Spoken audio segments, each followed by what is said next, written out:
We start out by acknowledging that those at our Trathyeta campus in Fairbanks are on the unceded, customary lands of the Dene people of the Tanana River. In Nome, we are on Inupiaq, Yupik, and Siberian Yupik lands. We honor the continued fight for the rights of First Peoples and stand together in solidarity and action. At the University of Alaska Fairbanks, we are growing into a socially just and caring institution of higher education. This ongoing speaker series titled Shine a Light, Promoting Conversations on Diversity, Equity, and Inclusion is designed to encourage understanding, build empathy, and engage us in thinking critically about our worldviews. The series is led by UAF's Northwest Campus, but like all great diversity efforts, there are many partnerships and collaborations. We thank the UAF Department of Equity and Compliance and the UAF Nanook Diversity and Action Center for teaming up with the Northwest Campus to bring this series to reality. You can find the recordings on the Northwest Campus website under the Courses tab. This link will be added to the chat bar. This semester, our Shine a Light events are presented during the noon hour of each third Tuesday. Again, thank you for being here for today's event, and we hope you continue to join us. Today's topic concerns the harm and trauma that children and their families have experienced through educational systems. If you feel uncomfortable, emotional, or overwhelmed, please reach out for support through the resources we will provide in the chat bar. I will now introduce Jim LaBelle. The title of his presentation is Truth and Healing, Alaska's Native Boarding Schools. Jim is a member of the National Native American Boarding School Healing Coalition, a university professor, a historian, and a survivor of Wrangell Institute. The community of Nome has been fortunate to have Jim share his experiences, knowledge, and expertise for some time now. In 2020, Jim taught the inaugural course, History of Schooling in Alaska, for our Cultural Knowledge Campus Credential, and previously had come to Nome to present on his boarding school experience. Today, Jim will provide a short historical narrative of boarding schools in Alaska, intertwined with his personal experiences. Currently adjunct faculty for the University of Alaska Anchorage College of Business and Public Policy, Jim is Inupiaq with roots in Qikiqtarjuaq and Nunavik. Please use the Q&A option at the bottom of your screen to ask any questions that Jim may address at the end of his presentation. You're more than welcome to use the chat feature, but please be sure to put your questions in the Q&A feature so we don't miss them. Thank you. At this time, I will turn it over to Jim. Thank you, Barb. I do want to give thanks to Barb and her staff for inviting me to this series, Shine a Light. I'm especially fortunate because it also happens to fall on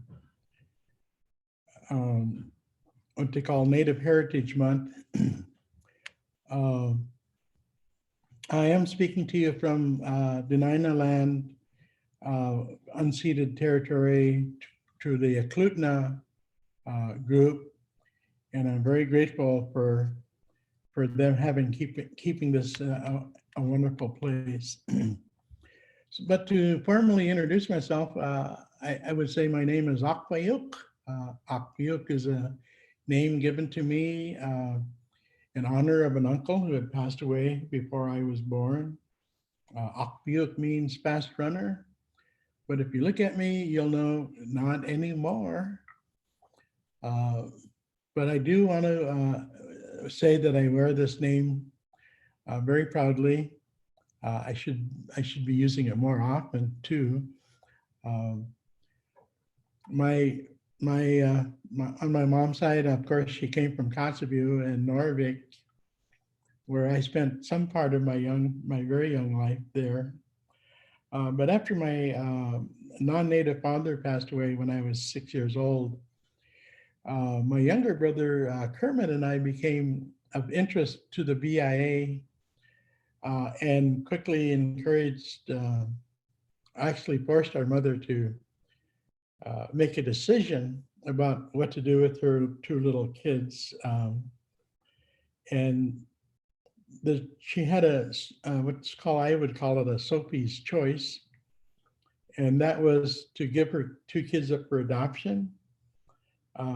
Because the reason they were wanting to take me and my brother away was because of her alcoholism. And apparently we must have been neglected as children. And so they gave her another choice. She said she could send us to boarding school. And that's what she did. In 1955, she apologized to me and my younger brother. I was 8 years old and my brother was 6.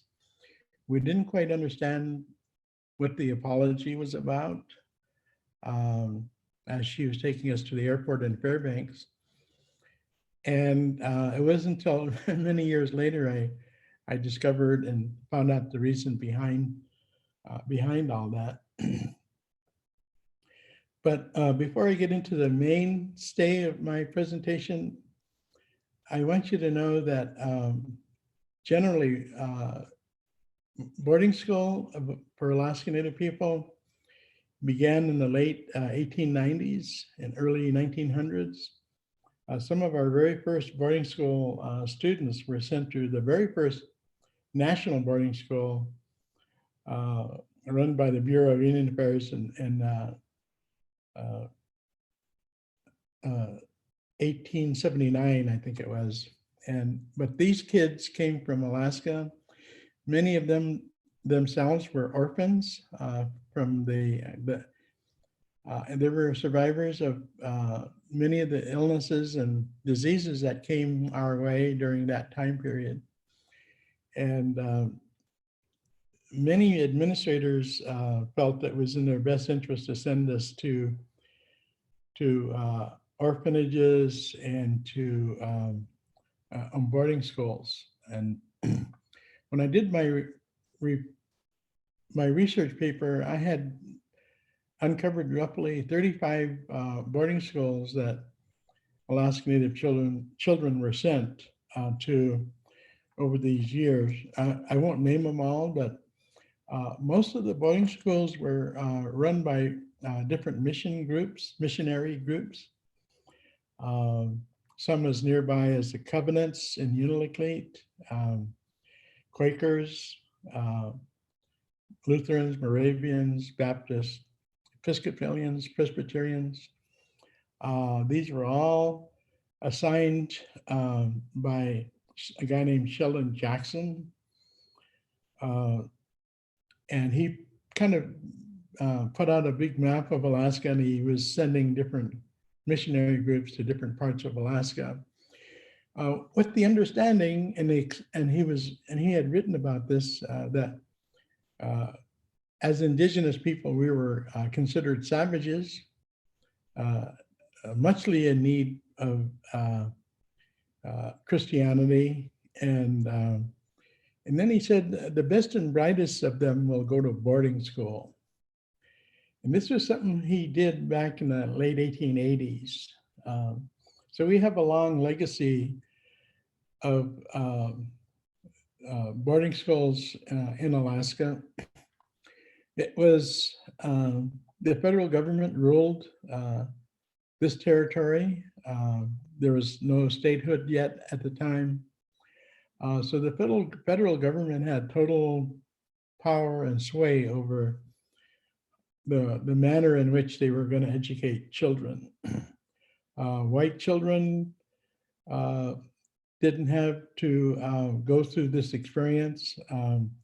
Their parents could send their children to any schools of their choices, but Native children were forced to go to either a BIA boarding school or a mission school.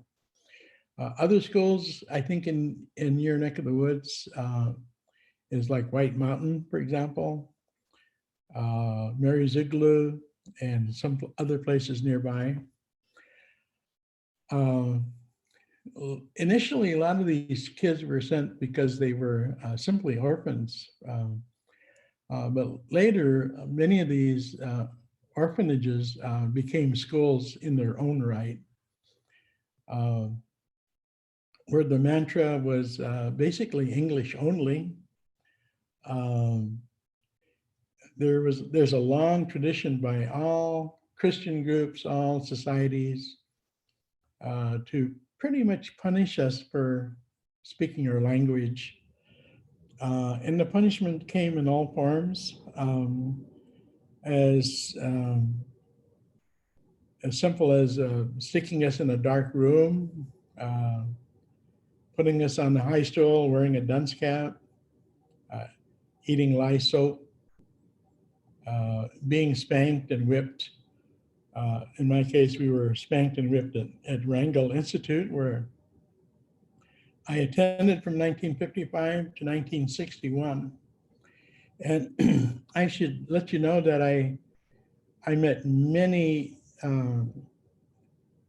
people of my age as children that came from almost all of the villages in the Norton Sound area, both at Wrangell and at Mount Edgecombe, where I also went. And we developed some lifelong relationships and friendships with these folks from all over Alaska. And because I could speak English, I did have a white father. I didn't have the experience of being punished for speaking my language, although I believed I was bilingual.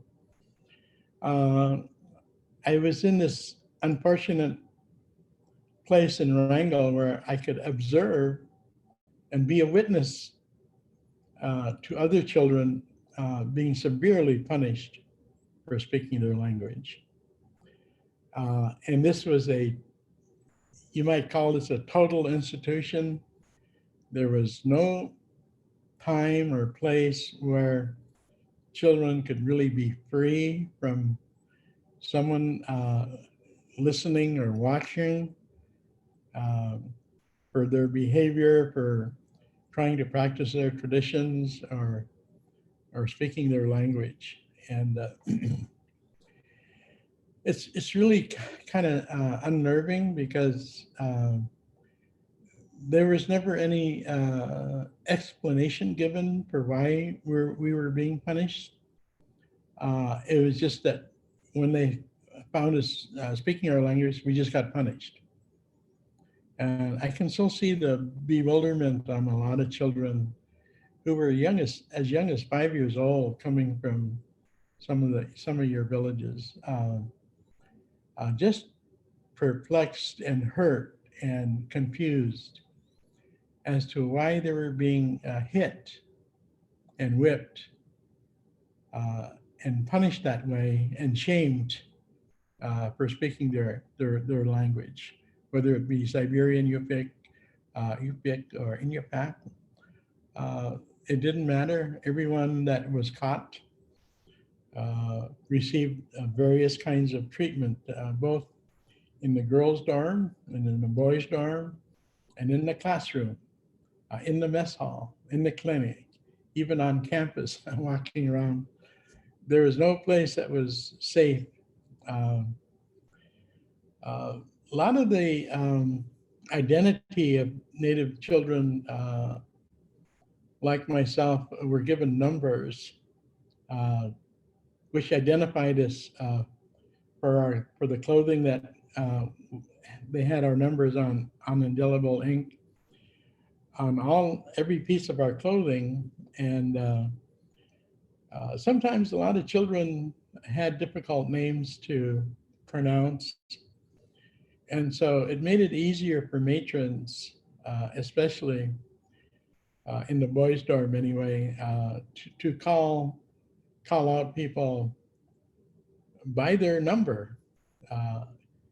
Even kids that had easy names like myself. it was easier for them. It just kind of reinforced the order of things, the impersonalization. So I had 6 sets of 2-digit numbers for each of the 6 years I was at Wrangell, and um, I have a hard time looking at those numbers because it just represented so much trauma and shame and pain that I experienced. One of these days, I'm going to put them on my arm or something to remind me. I remember some 50 years later talking with someone who had gone to Wrangell. I think he was from Imanak. He said for a while that first year, I thought my name was my number. Just to give you an idea of how impersonal the experience was. And when you're growing up as a native kid, you're trying to understand and learn your identity, and then you get that taken away from you, and then they're trying to resize you into their own image. So it was very difficult, and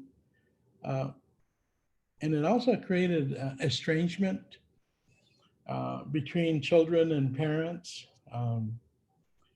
I spent a total of 10 years in boarding school from 1955 to 1965. I went in as an 8-year-old and came out at 18.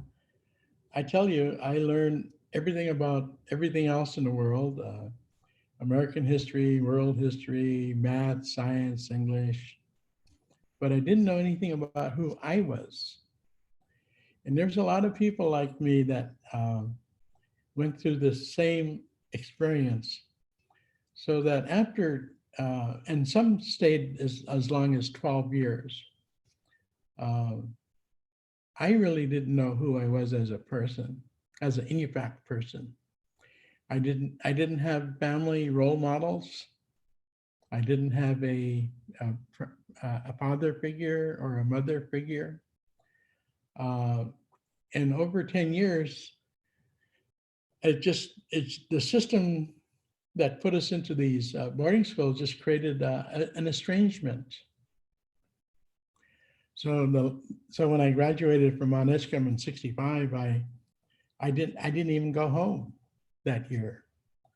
I had no longer any sense of family with my mother. And I know there's other children that as we got older and we run into each other and we talk about these things, they had very similar experiences. Children that were between 5 and 10, most likely 11, had the most trauma associated with their experience. Whereas older children who had pretty well have some resilience about them, they were older, their identities were already established. They could weather having to go to boarding school, but the little children, the little boys and girls that were that young, still bear the scars of those experiences, 50, 60, 70 years later. Also, times were changing in Alaska. So not only were we being, what's the word I want to use? Acculturated in the boarding school, we often came back to our homes or our home villages or communities where a lot of changes were going on in there as well. So it really became a real concern for a person's identity.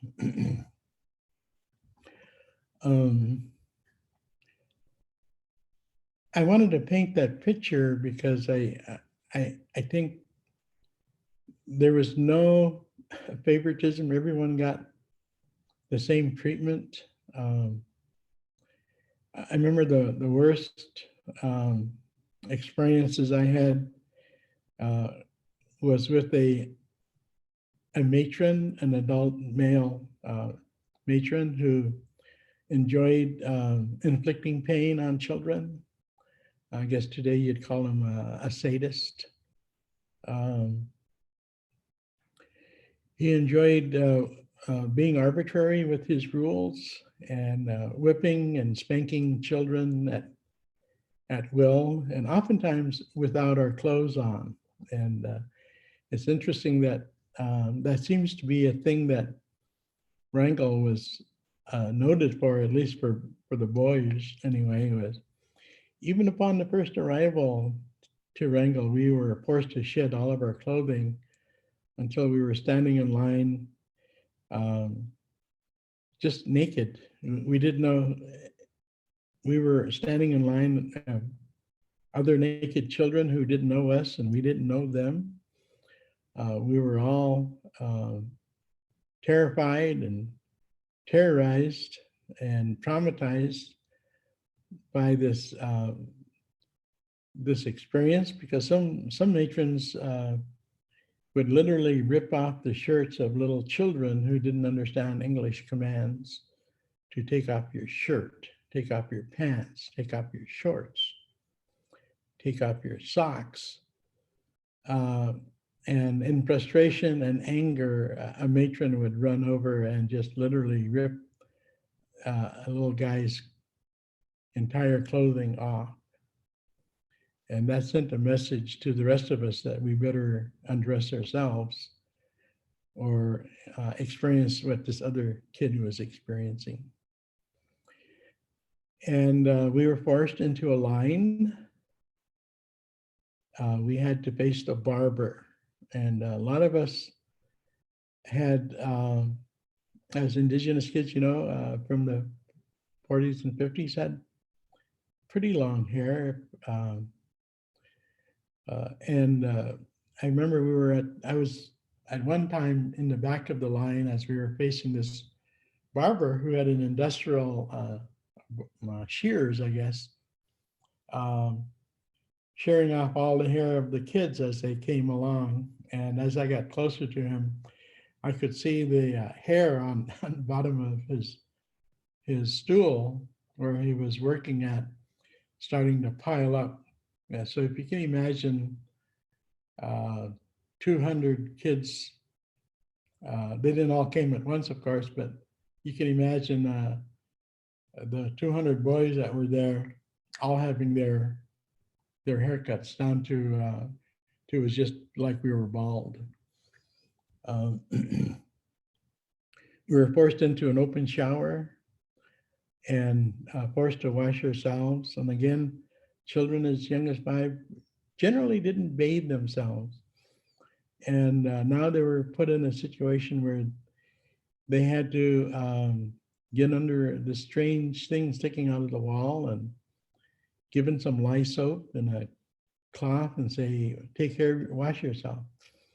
A lot of little children didn't understand the commands, didn't understand how to wash themselves. And again, frustrated and angry matrons would come in and in a rough manner, clean kids, top to bottom. And one particular matron, he's the sadist I'm telling you about. He loved getting a hold of a floor brush, and he'd put some lye soap on it, and he would start proceeding to scrub a little kid until his skin bled. And here's the rest of us, little guys looking at this other little guy getting clean with a brush and lye soap. And all it did was just reinforce the fear and the trauma that we were experiencing. And of course, I told you about our numbers that we were given, and heaven help you if you forgot your number, because you endured more punishment for that, because that's how your laundry came and went and sorted out through your number. Sometimes your mail was given out via your number. I remember writing home about some of the things that I saw and experienced as a kid, and in hopes that maybe my mother would find a way to get them to stop what they were doing. But nothing ever happened. And so I thought my mom never cared, after telling her of all the abuses in my letter, and in fact, a couple of letters. And years later, when she remembered, she said, I got some of your letters, but some of your letters were blacked out. I couldn't tell what you said in those letters. Today we call it redacting. But my guess is that any child who wrote any kind of disparaging remarks about our experiences also had their mail read, and they were also being read before from mail that children got from their parents or grandparents or aunts or uncles. Unbeknownst to us, we didn't have any idea that they were also monitoring mail that was coming in. One of my the worst experiences I had, not only multiple times, but I witnessed it multiple times as well in my 6 years at Wrangell, was punishments that matrons would give out to children for a whole variety of infractions, but mostly speaking their language. And they often reserved a particular day of the week. Sometimes it was, most of the time, I think it was a Saturday. And all the kids that were had infections were forced to again take off all their clothing until they were standing naked in front of a gauntlet of children, of other children who were ordered to use their belts on their fellow students as they walked and ran up and down the gauntlet. Both sides of the gauntlet had kids with their belts, and the matrons ordered all of us to whip this kid going down the gauntlet, and to hit him as hard as we can, because if we didn't, and the matrons were always watching, it would be our turn to go into the gauntlet. And of course, we had to get naked as well. I can still remember a lot of us kids just bearing into it and just showing that matron we could just whack the hell out of our fellow students. And I can still remember a lot of, if you can imagine, 30 or 40 students in a line, maybe equally 15 or 20 on each side, all having belts and all hitting us, what that had to have been like.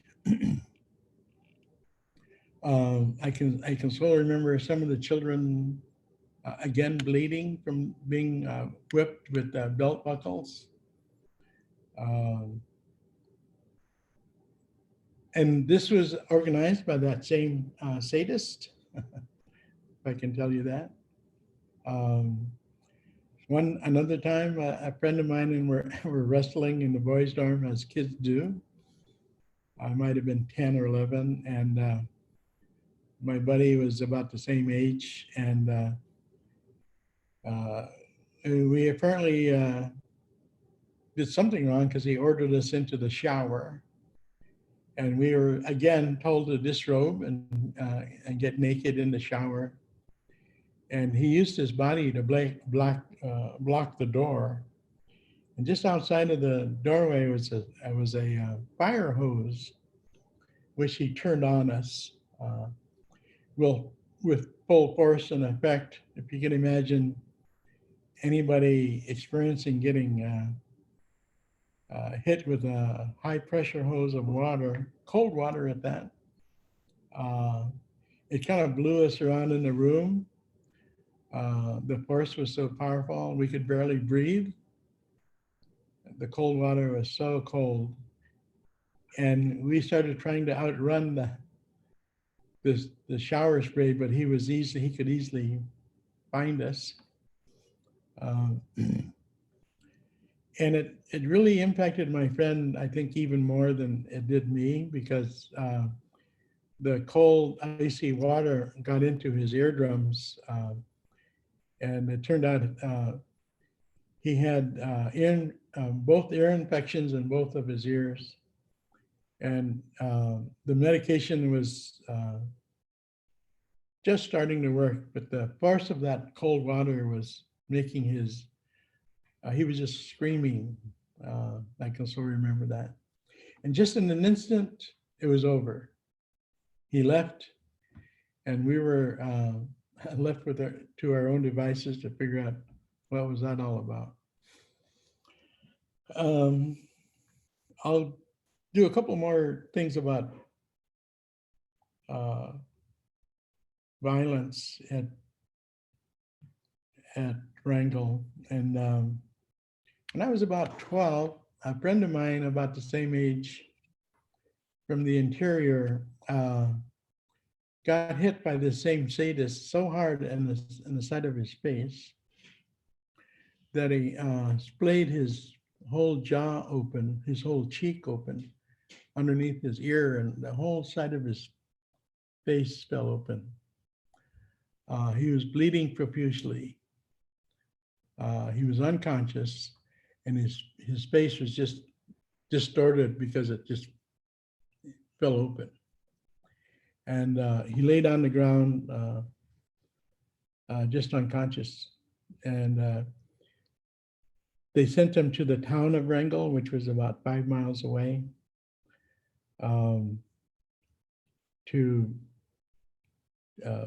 take care of him. I don't know where he went from there, but he came back with his whole face wired shut, and all he could eat was through a straw.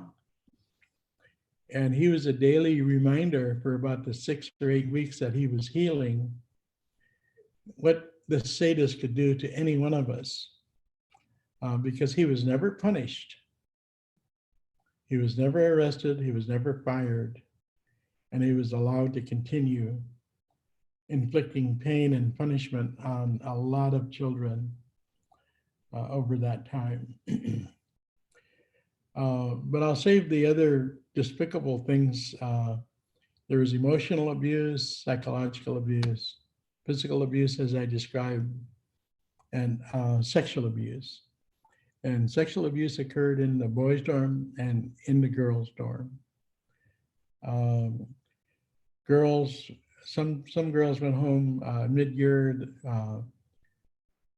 got impregnated from constant rapes in various parts of the campus, in classrooms and administrators' offices, that kind of thing.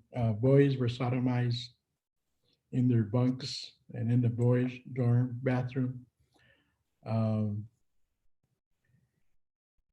And some of these children who were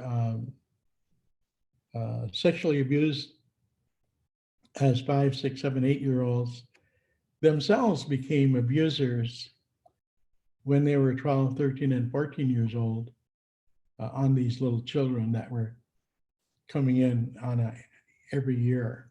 And then, of course, they were in competition with the pedophiles that loved working in the boys' dorm.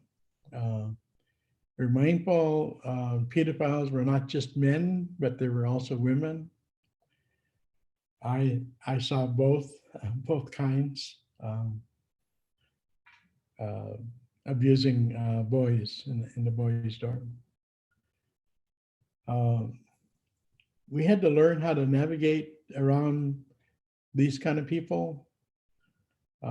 We tried to find ways to not be in that person's presence. Older kids sometimes protected the little ones from bullies. It was, and that happened as well in the girls' dorm. A long-time friend of mine showed me her scars that she had on her forearms on both sides. I guess they call it cutting. And she had numerous cuts on both forearms, the entire length of her forearm. And sometimes they were multiple scars on each other. And she was at Wrangell for 8 years and had become a favorite of an administrator who would often call the teacher to get her out to his class, to his office, and he molested her that way over all these years. Later, we could talk about. You could actually watch her in another video that I had encouraged you to participate in. But I think right now I'd like to just, I guess I'll say one more thing. In the classroom itself, everything was done in English, as I said. English, math, science, world history, current events, everything was in English. Anyone caught speaking their language in the classroom were often spanked on the spot by some teachers. Some other teachers loved putting kids into closets, darkened closets or janitor's closets. And one particular teacher loved to shame other children by having us sit in the front of the classroom on a high stool wearing a dunce cap and a kind of a conical shaped hat with, and sometimes this one had the word dunce on it. This is especially shaming for children who were caught speaking their language, and children as they are, and then we can be cruel as children, especially in that environment. We kind of laughed and snickered and pointed our fingers at our fellow student that was sitting in the front of the classroom on a high stool wearing a dunce cap. Not a very pretty sight when I look back on my own behavior as a 8 or 9 year old, seeing other kids go through that. But I think it was all designed and created for that. So now multiply my experience by thousands of children who went to Wrangell. We'll also multiply that even more by all the 30-some boarding schools that children were sent as far away as Carlisle, Pennsylvania, Chilocco, Oklahoma, Chemawa, Oregon, Riverside in California. So many boarding schools in Alaska. I ran into a lot of these folks and became friends with them. And we shared and swapped stories about our treatment and discovered that they had very similar experiences, some even worse than others. So if you can, and then you can multiply that times at least 4 or 5 generations of children who went through this experience in Alaska. And Now you can understand why we have a 40% native incarceration rate, a 60% children in the foster care system, suicides, domestic violence, um, above the national norm. And even though the boarding school era ended in 1975 with the Molly Hooch case and the Toblach decision to build schools in the villages, we still have children who are now in their 50s and 60s that all had gone through this experience, and they're walking among us today. Maybe even some of them are watching, who never had an opportunity to really share their story. And I'm part of a group called the National Native American Boarding School Healing Coalition, where we are trying to get our government to acknowledge the role they played in forced acculturation and forced assimilation of indigenous children across America. And we're also working delicately as a kind of a dance with all of the different church groups to try to get them to acknowledge the roles they played in this colonization process. Some are willing to jump right in it and apologize. Some are reluctant. Some are angry that we would even challenge them to do this. Even some of the ones that who apologize are reluctant to release their records. We need to have records, and we need to have research done to give our country and our policymakers a full um, history and story of what happened to us collectively. And I'm part of that process in helping that to identify that here in Alaska. We're just kind of in the beginning stages. Canada has already gone through its truth and reconciliation process. It was kind of borrowed from South Africa with a truth and reconciliation down there. Australia has done it, New Zealand. And so there's a growing consciousness worldwide by different indigenous groups to force their governments to acknowledge the roles that they played in their respective countries. And it's a long road. We need to have people tell their stories. We have a venue for that at NABS, as we call it. I encourage all of you who are interested in attending this coming weekend's conference to sign up at a website called boardingschoolhealing.org, boardingschoolhealing.org, and it'll tell you how to register and how to participate in the 2 or 3 days that we're going to put this event on. I'll be a closing keynote speaker on Friday, this coming Friday. And I'm still working on my presentation. But I'm sorry to take so long. It's a long story, a long history. It's not over, it's still unfolding. But I encourage any of you to, or Barb maybe would ask some questions that my presentation is generated for those of you online. Thank you. Thank you very much, Akpuyuk, Jim, for being here today, and to you and your colleagues for your important work. It is unimaginable for many to understand that children would experience through schooling such harm and trauma during a time that is so recent. We're grateful for your sharing this authentic chronicle of American history that most don't learn of. And we're grateful for your work toward truth and healing, education and advocacy and reconciliation. We're now going to address questions that have come in. The first one is, could you speak about acts of resistance? Did such occur?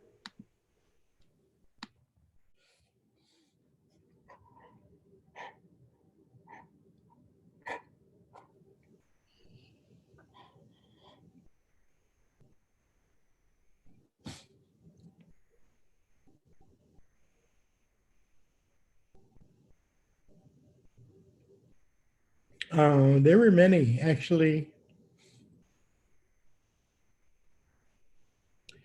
Kids are, in other ways, are resilient. They found brotherhood with each other, even though some of us came from different tribes.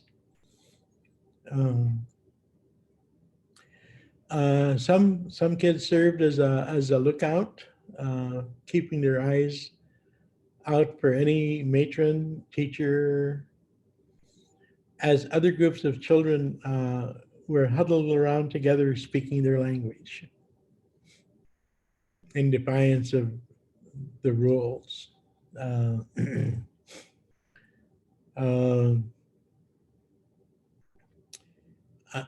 have to say I was part of one particular resistant group. We tried to escape, but unfortunately, the matrons heard about our plot and foiled our plans and locked us down. And the idea was a whole bunch of us kids were gonna, at a certain time at night after bed check, we were gonna go down the fire escape and try to run away. And at the time, many of us didn't know that Wrangell is on an island. So whatever thoughts we had about running away, we would immediately have problems, trying to get on a boat or skiff or something. And we were just in totally alien country in Southeast Alaska. But the one I remember is something I had done myself. After this friend of mine who was punched out so badly with his mouth splayed open, I got a bunch of other kids to arm themselves with brooms and mops and dustpans, and we were going to gang up on this matron. We were going to try to beat the shit out of him, pardon my expression. But they also heard about that, and he was nowhere to be found that day. And they had to make sure they locked up all the utensils and utility stuff, because you can only take so much abuse before you have to fight back. And I know what I did, but there may have been other kids doing different things, either before that I came there or even afterwards. But in the meantime, you have to understand that even Wrangell itself was starting to become more enlightened. They may have been brutal in the late 40s and early 50s, but into the 60s, they started, something must have happened, is from what I've learned, is that matrons are starting to becoming more gentle, more caring. They were starting to look after our needs better. They had a better understanding of language and culture, and so even that was occurring. So there was, by the time Wrangell closed in 1974, 75, they were, from what I've heard anyway, they were truly enlightened. But there's, people like myself that still remember those early days. Thank you, Jim. Mhm. Thank you for being willing to share publicly your experiences. We understand that the harm was so overt and the trauma so deep and long lasting and generational that it cannot be compared to anything else. Today, if there is, here's another question. Today, if there is little representation of Alaska Native identity, heroes, history, life ways, and values in public schooling, particularly where the student populations are a majority Alaska Native, does that also have individual and collective negative effects? Yeah, I found it I've been a professor for a long time now, and I taught for 8 years at the Alaska Native Studies Department, and I taught a lot of classes relating to Alaska Native issues. And one of the things that became very clear to me is these young kids coming from villages had no real understanding of not only our history, our shared history, but they didn't have anything, nothing was taught to them about who our leaders were, who our thought leaders were, who our educators were, who our political leaders were. And it was kind of left up to my devices to fill in the gaps. And I can so remember so many young children, I guess they were teenagers, 18, 19, 20, coming into my classes, and they were just shocked and angered and surprised.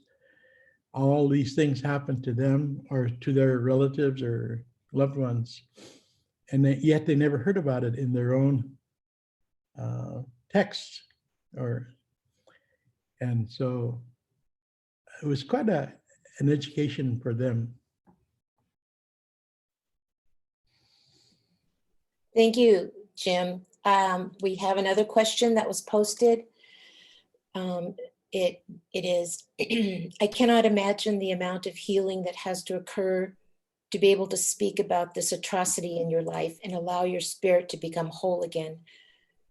What would you like to share with those who are not where you are in regard to healing? Where does one start? I tell you, before I began my healing journey, I was an angry man. I did not understand the source of my anger. I had chips on my shoulder. I was ready to fight anytime, anyone, anywhere. I was becoming harmful to my own family. I didn't know how to raise my own kids. I didn't know how to be a loving parent and a husband. And if it wasn't for Susan telling me I need to get help, I don't know where I'd be today. But I did go through a whole series of therapy and counseling and talking circles, healing circles. I even went to one called Beauty for Ashes. Some of you may have heard about, where I stayed on campus and I just kind of unloaded all of my stuff. And because I was sexually assaulted myself at Wrangell, was one of the issues that was the source of my anger that I had not quite understood until having gone through this process. And then of course I found out it was not my fault. It was not my shame to have. And slowly and surely I started kind of relieving myself of all of this stuff. And I've had to apologize to my family for my behavior. I'm still learning how to be a real human being, as a lot of people would say, because I did not learn those things in an institutional setting. I knew how to act institutionally because I was really institutionalized. I even thought that that the sun rose and set on the BIA, because in 1969, when I met Susan, when I proposed, here's how, this is what my marriage proposal was. What do you think the BIA would say if we got married? Can you imagine? I had to use the BIA to get their approval. And so I kind of kicked myself years later. When did I do that? But that just goes to show you how institutionalized I was. Thank you, Jim. Your sharing and your messages are so critical to healing, and we're very thankful for what you've given to us today, and we're thankful that others who are not in attendance will be able to watch the recording. And I think we can end on this one last question that was posted. How was your marble game? Ah, somebody knows about our marbles. I was kind of a so-so kid. I did well, but man, there were some other kids that just really were crack shots. That they would come away from a game just full of marbles. That was kind of our distraction. That was our Nintendo. That was our iPad or iPhone or. Thank you, Jim. And we'll be connecting with you again. And thank you to the audience members for joining us today. Please keep an eye out for upcoming Shine a Light presentations at nwc.uaf.edu or facebook.com/uaf.nwc. I could also answer any questions offline if you wanted to send them to me or that kind of thing. I can do that too. Sure. What is your email address? labelle@gci.net. LaBelle. labelle@gci.net. It's all lowercase and it's all spelled out. Got it. Thank you, Mariah, for putting that in the chat bar. So thank you again, Akbaluk. And we will now close out this webinar. Thank you.